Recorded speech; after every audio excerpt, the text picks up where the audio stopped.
My real skin texture. এখানে আমার একটা পিম্পলস হয়েছিল, সেটার স্পট এখানে পড়ে গেছে। আর একটু তো অবভিয়াসলি কালার কারেকশনের দরকার। যাই হোক, অত কালার কারেকশন কিছু করতে যাব না। আমি আজকে ভাবছি যে এই এলফ কসমেটিক্সের ফাউন্ডেশনটা ইউজ করি। আমাকে তত্ত্বতে আমার শ্বশুরবাড়ি থেকে দিয়েছিল, মানে আমাকে জিজ্ঞাসা করেই যে একদম প্রপার কি বলবো একটা থিক বেস ক্রিয়েট করবে, সেটা কিন্তু একদমই নয়। আর সেই জন্য আমি এটার সাথে আমার এই ফরএভার 52 এর ফাউন্ডেশনটা ইউজ করব। থেকে মানে সিরিয়াসলি আমার মনে হয় না আর অন্য কোনো ফাউন্ডেশনে একদমই ইনভেস্ট করা উচিত, মানে একদম বেস্ট করে ব্লেন্ড করে নেব। সাথে গলা আর কান এই দুটো জিনিসের কিন্তু মানে স্কিন টোন ম্যাচ থাকাটা খুব ইম্পর্টেন্ট। আমি তো আর প্রফেশনাল মেকআপ আর্টিস্ট নই, কিন্তু আমি যেই বিয়ের সময় মেকআপ করেছি, এত মেকআপ আর্টিস্টদের আমি মেকআপ করা দেখেছি, ইজ দ্য কি। মানে তুমি যত ভালো করে ব্লেন্ড করবে অ্যান্ড তোমার যদি স্কিন ভালো হয়, দ্যাটস ইট, মানে তারপরে আর কিছু চাই না।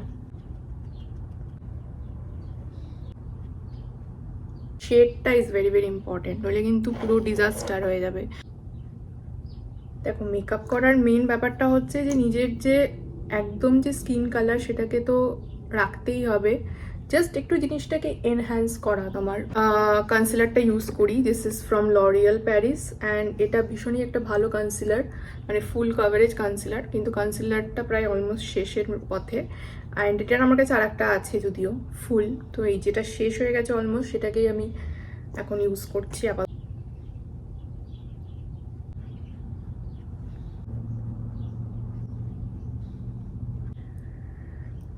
ওকে, করবো আমার হুডা বিউটির লুজ পাউডার।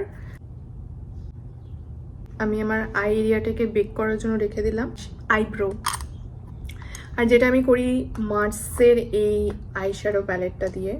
সবাই আমাকে বলে যে আমি খুব মোটা করে আইব্রো ড্র করি, একদম মানে আইব্রোটাকে বিশাল মোটা করে ফেলি, বাট কেন জানি না আমারকে না এটাই স্যুট করে, আমার যা মনে হয়। আমি কোনো পার্লারে গিয়ে থ্রেডিং করি না, আমি বাড়িতেই ফেসিয়াল রেজার দিয়ে থ্রেডিং করি। সব ছেড়েই দিয়েছি অনেক দিন, মানে সেই লকডাউনের টাইম থেকে আর কি। ওকে, সো নাও আমি একটুখানি চোখটাকে আজকে ভাবছি যে একটা করা যাক। সুগার পপ থেকে এই আমার আইশ্যাডো প্যালেটটা কেনা, দুটো আইশ্যাডো প্যালেট কিনেছিলাম অ্যাকচুয়ালি। না, জাস্ট একটুখানি চোখটাকে হাইলাইট করবো, যে এটাতে